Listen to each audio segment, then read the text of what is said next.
Welcome po sa Panlasa ni Kuya Jay. Ganito po ang aming sitwasyon dito po sa Barangay Pranses, Kalumpit, Bulacan.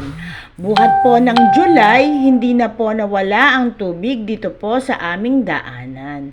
Kaya nga po ang aming daanan dito po ay sobra na pong lumot at napakadulas nga po. Kaya nga po ang daddy ay palagi ko nga pong inaalalayan. Kasi nga po napakahirap pong lumakad dahil nga po sobrang dulas na po siya. Hindi na po kasi naaalis yung tubig. Ayan nga po, napakatagal na nga po ng tubig baha dito po sa aming lugar. At syempre nga po, dumalaw po kami sa kapatid ng daddy ko na si Uncle Toy sa May Gatbuka. At pagkatas po namin dumalaw kay Uncle Toy, ay pumunta po kami dito po sa kanto ng Pranses. Malapit lang po yan sa may pilahan po ng FG Toda. At ayan nga po, matagal na nga pong suki ng daddy ko yan.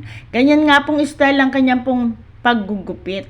At syempre nga po, ayan nga po ako, binibidyohan ko nga po ang aking daddy. Dahil malapit na nga rin pong matapos ang kanyang gupit. Simple lang naman po ang style ng gupit ng daddy. Ayan, binabawasan lang po kasi po manipis na po ang kanyang buhok. At syempre nga po, dahil senior citizen ng daddy, ayan po, mayroon nga po siyang discount.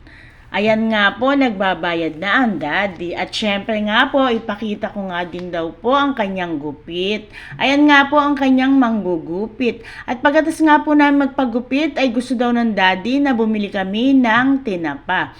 Kaya ayan nga po, bumili nga po kami ng tinapa dahil nag-crave daw po ang daddy sa tinapa.